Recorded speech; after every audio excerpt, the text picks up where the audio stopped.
Welcome back, everybody.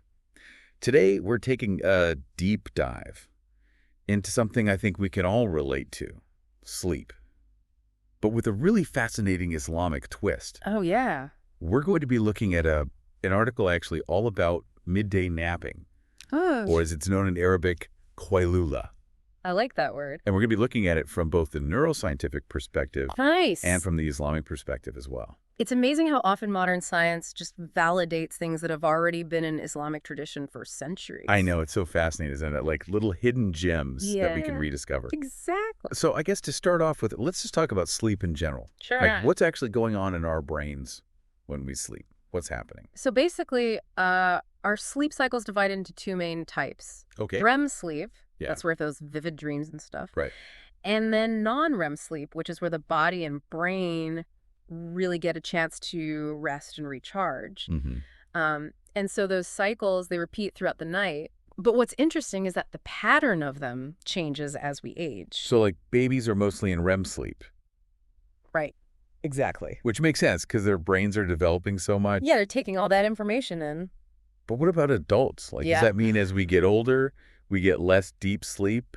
Unfortunately, yes, that is what happens. Okay, so that's probably why That's probably why. we get that afternoon slump. The dreaded afternoon slump. Yes, exactly. Yeah. And this is where that idea of Qailulah comes in. Okay, so I'll be honest. Yeah. I usually just try to power through that with like another cup of coffee. Yeah. But maybe I need to rethink my strategy. Maybe. So tell me about this Qailulah. Well, so from a neuroscientific perspective, Okay. studies have shown that midday napping can just do wonders for our alertness, Really? our cognitive function, even our memory. Wow. It's like giving your brain a little tune-up in the middle of the day. So it's really like a power nap. Yeah. It's like a power move. Yeah, like a brain boost. I like that. And what's fascinating is that this practice is also deeply rooted in Islamic tradition. Okay, so it's not just like a new fad. No, not at all. It's something that's been around for a while. Yeah, so Qailulah is actually a sunnah of the Prophet Muhammad, peace and blessings be upon him. So it's a recommended practice. Yes. Wow. And there's really a beautiful alignment between what science is discovering now and what was already taught in Islam, centuries ago. That is amazing. Like, it's almost like science is validating what was revealed in Islam. Wow. Yeah, and it's not just about feeling more alert. Right. You're saying it also helps with our memory and cognitive function and all that. Exactly. Yeah.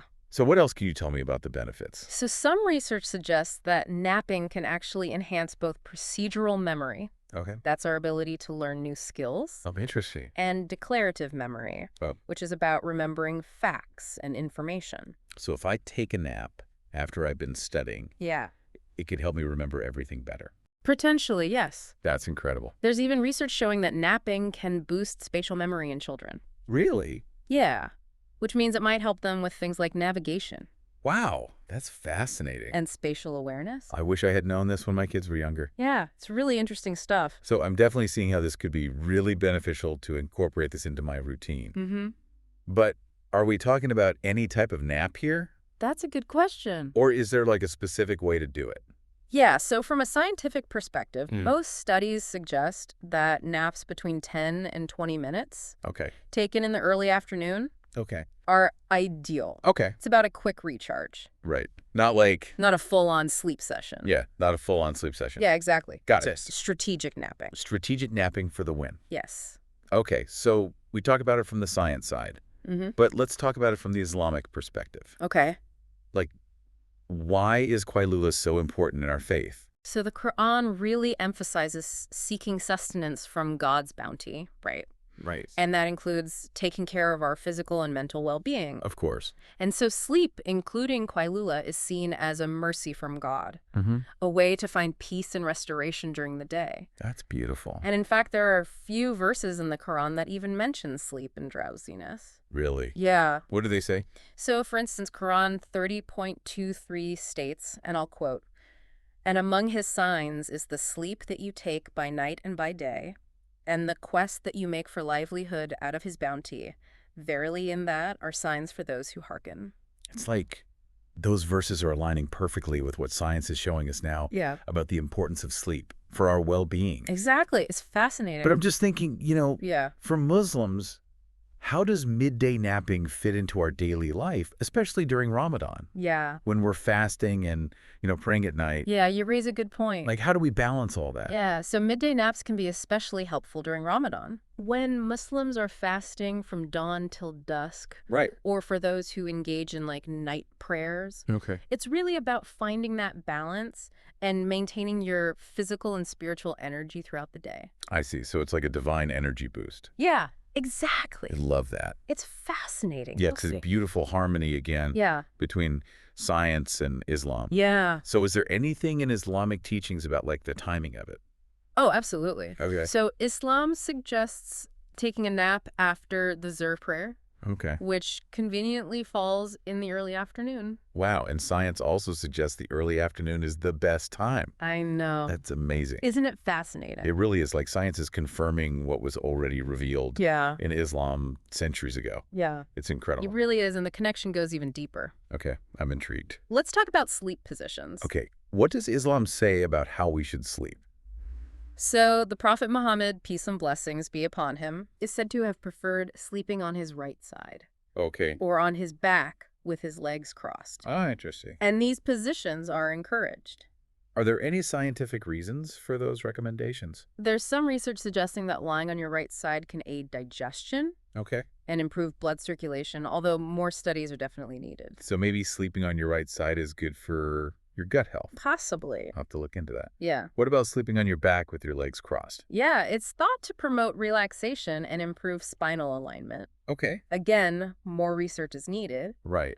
But it is fascinating how those traditional practices sometimes have like a basis in science. Yeah. It's like Islam is this holistic system that Yeah. considers our physical, mental, and spiritual well-being. Exactly. And it's important to note that while those sleep positions are encouraged, Yeah. they're not like mandatory. Right. For them. Islam emphasizes, flexibility and adapting practices to individual needs. That's good to know. Before we move on, I'm curious, are there any like Islamic manners or rituals recommended before sleep? Yeah, so the Prophet Muhammad, peace and blessings be upon him, encouraged Muslims to tidy their beds.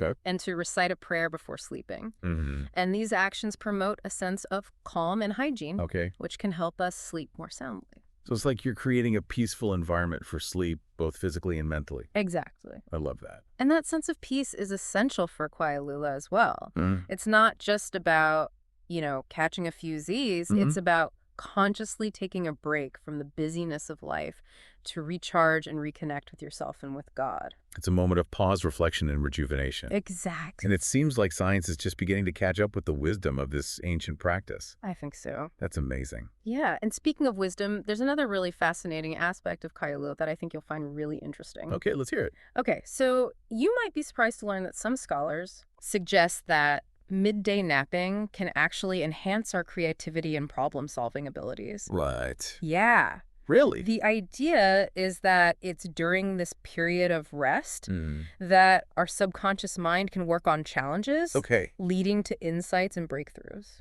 So like if I'm stuck on a project Yeah. and I take a nap, Yeah. it could help me get unstuck. Yeah, potentially. That's incredible. So there is some evidence to support this. Oh, really? Yeah, so research shows that naps can boost cognitive flexibility Okay. and divergent thinking, Okay. which are both essential components of creativity. So it's like hitting the reset button on our creative process. Exactly. Yeah. I'm definitely going to have to try this. You should. It makes you wonder if like in our modern society where we're always on the go, Yeah. if we've been like undervaluing the power of rest. I think that's a really important point. Yeah. We often feel pressured to be constantly productive, Mm. but taking breaks, including midday naps, can actually enhance our overall performance and well-being. It's about working smarter, not harder. Exactly. I like that. Yeah. So we've talked about the Quran, but what about the Hadith? Yeah. Do they offer any guidance on Qailulah? Yes, absolutely. What do they say? So several hadiths emphasize the importance of Qailulah. Okay. So for instance, one narration states, Okay. we used to offer the Friday prayer early and then have the afternoon nap. Oh, wow. So that just highlights how midday napping was integrated into the Prophet's routine. So it was like a normal part of life. Yeah, a balanced and mindful lifestyle. Yeah. And it's interesting that it mentions taking a nap after the Friday prayer. Yeah. which is like early afternoon. Yeah, So exactly. it all lines up. It does. Another hadith says, take a nap, for the devils do not take naps. Oh, I like that one. I know, it's a good one. Yeah. Obviously metaphorical. Of course. But it emphasizes like resting helps us recharge and like resist negative influences. Exactly. Yeah. Fortify yourself. Yeah, I like that. Strengthen yourself. So it's like a spiritual and mental fortification. Yeah. Are there any hadith that talk about sleep positions? Yes, there are a few. Oh, really? Yeah. So one narration mentions the Prophet Muhammad, peace and blessings be upon him, Yeah. sleeping on his right side with his hand under his cheek. Okay. And another one describes him sleeping on his back with one leg crossed over the other. Interesting. So there's like a sunnah for how to sleep too. It seems that way. I'm always so curious about like the reasoning behind these things. Is Yeah. there any scientific support for it? Yeah, so while more research is needed, as always, Of course. some studies suggest that sleeping on your right side may aid digestion and improve blood flow. Okay. As for sleeping on your back with legs crossed, it's thought to promote relaxation and spinal alignment. So it's not just like a spiritual recommendation. It can No. be physically beneficial as well. Potentially, yeah, That's fascinating. it is. And it just shows again how Islam combines like the spiritual and the physical. Absolutely, it's holistic. Yeah. And remember, while these positions are encouraged, Yeah. they're not mandatory. Right. Islam emphasizes, flexibility and adapting practices to individual needs and circumstances. That's good to know. Yeah. It's amazing to me how science and Islam, two seemingly different fields, actually converge on this practice of Qailulah. Yeah, it really highlights that interconnectedness of knowledge. It does. Yeah. What's really cool to me is how they both point to napping as something that enhances our well-being. Yeah. Like science gives us the evidence, but Islam gives us like the spiritual and ethical framework. I agree. That's a beautiful way to put it. It really shows how faith and reason can complement each other. Yeah. And it's harmony between Islam and science. Yeah. It's not just about sleep. No. Like it goes into things like nutrition, hygiene, environmental stewardship. Absolutely. I mean, the list goes on. It does. And by exploring these intersections, we gain a deeper appreciation for the wisdom embedded in both scientific discoveries and Islamic teachings. Yeah, it's a journey of continuous learning Yeah. and discovery. Yeah. You know, I'm really feeling inspired to try this, Yeah. to incorporate Qailulah into my daily routine. You should. But I think a lot of people are probably thinking, Yeah. okay, like this sounds great, Yeah. but I have a really busy life. Yeah. How do I actually make this work? That's a great question, and it's something we'll dive into right after this quick break. So how do we actually make this work? Right. Like, how do we fit it in? Yeah. How do we fit this into our busy schedules? That's a good question, and a lot of people probably have that concern. Definitely. But incorporating Qailulah doesn't have to be like this huge disruption to your day. Okay. I think the first step is really acknowledging the value of rest and actually making it a priority. Yeah. I feel like we get so caught up in this Yeah. like hustle culture, you know, Yeah. just go, go, go. Go. Always be productive. Yeah, exactly. But we forget that sometimes Yeah. taking a break is actually going to enhance our performance in the long run. Yeah. You can't pour from an empty cup. Exactly. Okay. So where do we start? So I would say the first thing is to find a quiet, comfortable place Okay. where you can really relax, even for just a short period. Okay. It could be your bedroom, your couch, even just a peaceful corner in your office. The key is just to create an environment that allows you to just let go of all those stresses and unwind. And what about timing? So we talked about the early afternoon being ideal. Right. In terms of length, most experts recommend naps between 10 and 20 minutes. Okay. That seems to be the sweet spot where you get the restorative benefits Right. without feeling groggy afterwards. Okay. It's just a quick reset for the mind and body. A 10 to 20-minute power nap Yeah, in the early afternoon. Got it. exactly. What if I can't fall asleep that quickly, though? That's a good point. Or like, what if I wake up and I feel more tired? That can happen too. Yeah. I think it's important to remember that everyone's sleep needs and patterns are different. If you're new to napping, it might take some time to find what works best for you. So I would say experiment with different durations and just see how you feel afterwards. Okay. If you wake up groggy, it could be a sign that your nap was too long. Okay. So adjust accordingly and keep trying. So it's like building any habit. Yeah. Like, it just got to be consistent. Yeah, consistency is key. Got it. And even if you can only manage a short nap a few times a week, Yeah. You'll likely start to notice those positive effects on your energy levels, your focus, your overall well-being. So it's about just trying to make it a regular practice. Yeah, as much as you can. Any other tips for making that happen? So, you can get creative with your schedule. Okay. Maybe shorten your lunch break a little bit. Okay. Or shift some tasks to later in the day. You could even try like a walking meeting. Okay. To get some fresh air and clear your head before your nap. Oh, I like that. Just find what works for you. Yeah. And your lifestyle. And don't forget those Islamic manners we talked about. Oh, that's a good point. Yeah. Like making your bed, doing wudu, yes. reciting a prayer. It really helps set the tone. Yeah, it creates a peaceful and conducive environment. Yeah. For rest and reflection. Exactly. Remember, Qailulah is not just about sleeping. Yeah. It's about intentionally stepping away from the busyness of life to reconnect with yourself and with God. That's beautiful. Yeah, it's a moment of pause, rejuvenation, and spiritual renewal. Wow, this has been so eye-opening. Good. I feel like I have a whole new appreciation for this ancient practice. I'm glad. And I'm really feeling committed to trying to make it part of my routine. You should. It's amazing how something so simple can have such a profound impact on our well-being. It is, and it's a reminder that sometimes the most powerful solutions are the simplest ones. Absolutely. And it's just really inspiring to see how scientific discoveries are aligning with the teachings of Islam. It really is. It highlights that interconnectedness of knowledge and the harmony between faith and reason. I couldn't agree more. Yeah. This has been such an insightful and inspiring conversation. I'm glad to hear that. I hope our listeners are feeling motivated to try this out for themselves. Me too. So for those who are already familiar with this practice, Yeah. maybe this has encouraged them to approach it with like a renewed intention and appreciation. Absolutely. Thank you so much for joining us. Of course, it's been a pleasure. On this fascinating exploration of Qailulah, we hope you've gained some valuable insights and feel inspired to embrace the power of rest and rejuvenation. Yeah, rest is so important. It is. We all need it. Until next time, keep exploring. Keep learning. Keep learning. And keep diving deep. Exactly. And it's something we'll dive into right after this quick break. Okay, so we're back. We're back. And I'm ready for those practical tips. All right, let's get practical. How can we actually make this work? Yeah, so, a lot of people are wondering how to actually fit this into their day, especially those of us who are really busy. Right. So I think the first thing is to remember that incorporating Qailulah doesn't need to be a huge disruption to your day. Okay, that makes me feel better already. Good. Because it feels very overwhelming when you think about adding something else to your schedule. Right.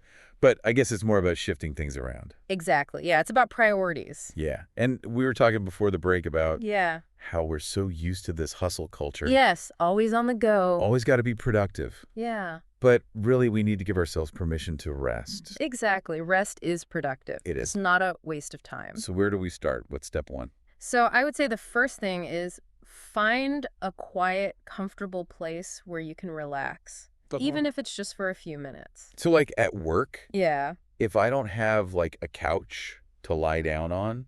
Yeah, you could find a peaceful corner, maybe close your office door if you have one. Right. Just somewhere where you can disconnect from everything that's going on. The point is just to create an environment that allows you to let go of the stress and just unwind. So it's really more about like a mental shift. Exactly. Yeah. It's a mental and physical break. What about the timing of it? So we've talked about early afternoon being ideal. Right.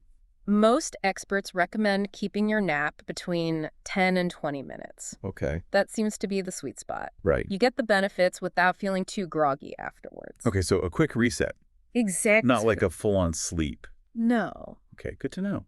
But everyone's different. Of course. So if you're new to napping, it might take some trial and error, experiment with different durations, and just pay attention to how you feel afterwards. If you wake up feeling groggy, maybe you napped a little too long. Okay. But even if you can only manage a short nap a few times a week, you'll likely start to notice those positive effects on your energy levels, your focus, just your overall well-being. Okay, so like any healthy habit. Yeah, exactly. Consistency is key. Yeah, just try to make it a regular practice as much as you can. Okay, so I think a lot of us are probably thinking like, okay, that's great, but how do I actually fit it in? Yeah. Like, what are some practical tips? Yeah, so get creative with your schedule. Okay. Maybe you could shorten your lunch break a bit or Yeah. shift some tasks to later in the day. Mm. I know some people who actually block off time in their calendar for a nap, Oh, that's a good idea. just like they would for a meeting. Yeah, It helps them stay accountable, I like that. you know? You could even try a walking meeting to get some fresh air and clear your head before your nap. Oh, yeah, that's a good one. The important thing is to just find what works for you and your lifestyle. And don't forget those Islamic manners. Yes, that's so important. You know, making your bed, Yeah, doing wudu. reciting a prayer before you lie down. It sets a really beautiful intention. It does. It creates a peaceful and conducive environment Exactly. for rest and reflection. Yeah, it's not just about the physical act of sleeping, it's about the mental and spiritual preparation as well. This has been such an amazing deep dive. I'm glad you enjoyed it. I've learned so much, Good. and I'm really excited to start incorporating Qailulah into my life. I hope you do. I think it's something that can benefit all of us. I agree. It's incredible how something so simple Yeah. can have such a profound impact on our well-being. I know it's a reminder that sometimes the best solutions are the simplest ones. Absolutely. And it's really inspiring to see how science is increasingly aligning with the teachings of Islam. It is. It shows that interconnectedness of knowledge and the harmony between faith and reason. Yeah, and it's a journey of continuous learning and discovery. Well, thank you so much for joining us on this fascinating exploration of Qailulah. Of course, thank you for having me. It's been a pleasure. Like, And to all our listeners, we hope you've gained some valuable insights and feel inspired. to embrace the power of rest and rejuvenation. Until next time. Keep exploring, keep learning, and keep diving deep